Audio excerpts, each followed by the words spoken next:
各位同學，今日我哋使用嘅軟件係 Inkscape。首先我哋打開 Inkscape 軟件，跟住喺軟件嘅左手邊選取呢個貝茲繪圖曲線及直線工具。我哋目標係喺畫面度畫一個直角三角形。首先我哋喺畫面點擊一下，向下畫一個垂直嘅直線，跟住再水平打橫畫返一條打橫嘅直線過去。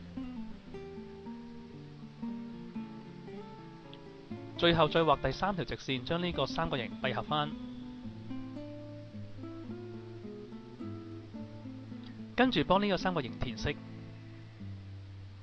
我哋可以喺上方選取呢一個嘅複製工具，再貼上。我哋目標係一個風車形嘅圖案，所以我會貼上三個三角形。跟住我哋會選取呢一個旋轉工具，將三角形逆時針旋轉，再將佢拼砌成一個風車圖案。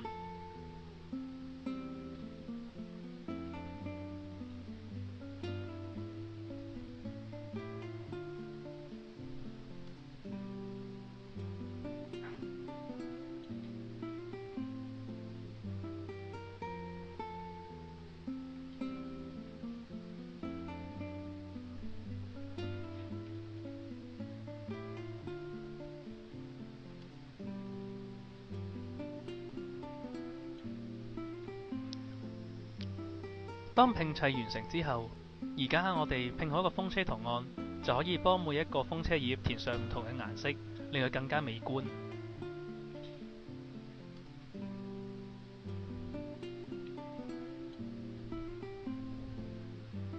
之後再用矩形工具畫出一個風車嘅柄。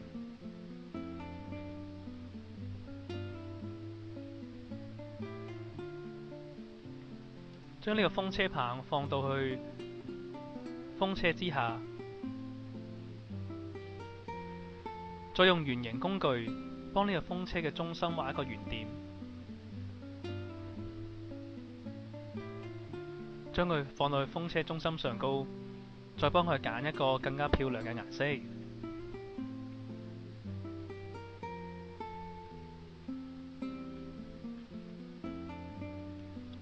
跟住我哋可以將畫面縮細，幫我哋令到佢更加容易去編輯。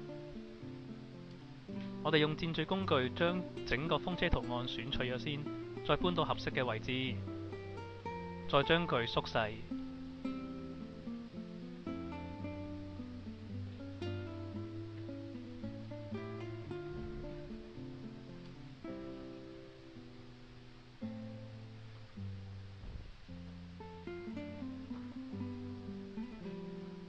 最後我哋可以選取呢個匯出點陣圖，再撳瀏覽選取一個我哋想儲存嘅位置，